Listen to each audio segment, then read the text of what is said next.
Wow, where do I start with this show?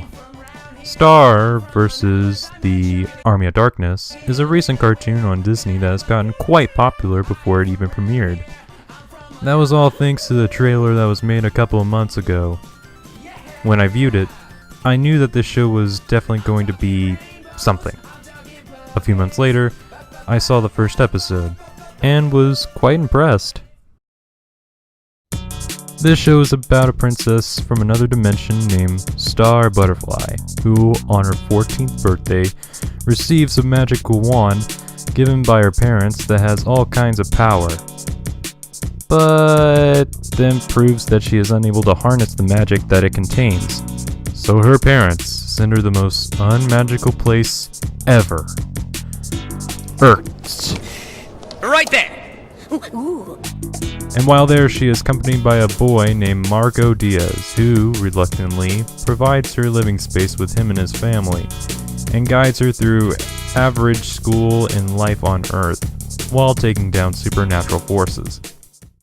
What you will notice about this show is that it's very fast-paced and hyperactive, which some people might find a big turnoff considering that it can make a show or movie unwatchable due to it not having enough time to develop any character or story.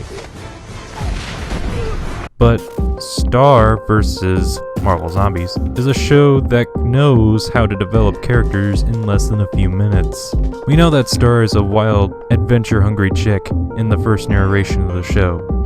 And Marco is a careful, level-headed guy who, we find out later, knows martial arts. And here's another thing I like about this show. It breaks the stereotype of having a side character being a damsel in distress. Marco isn't just labeled as Mr. Safety. He has proven that he's able to hold his own in dangerous situations. And the story of the first episode surprisingly flows well too. When I was first watching, I noticed that they wrapped up Star's backstory in less than 2 minutes.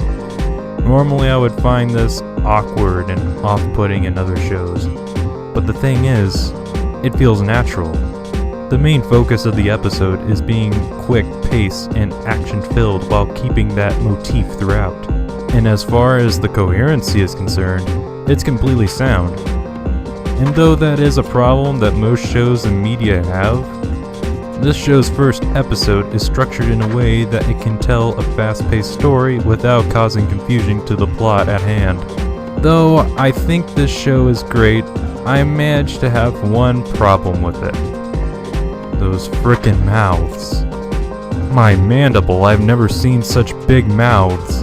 It looks like if the Style of Gravity Falls ate the gum-gum fruit from One Piece but only affected their mouths.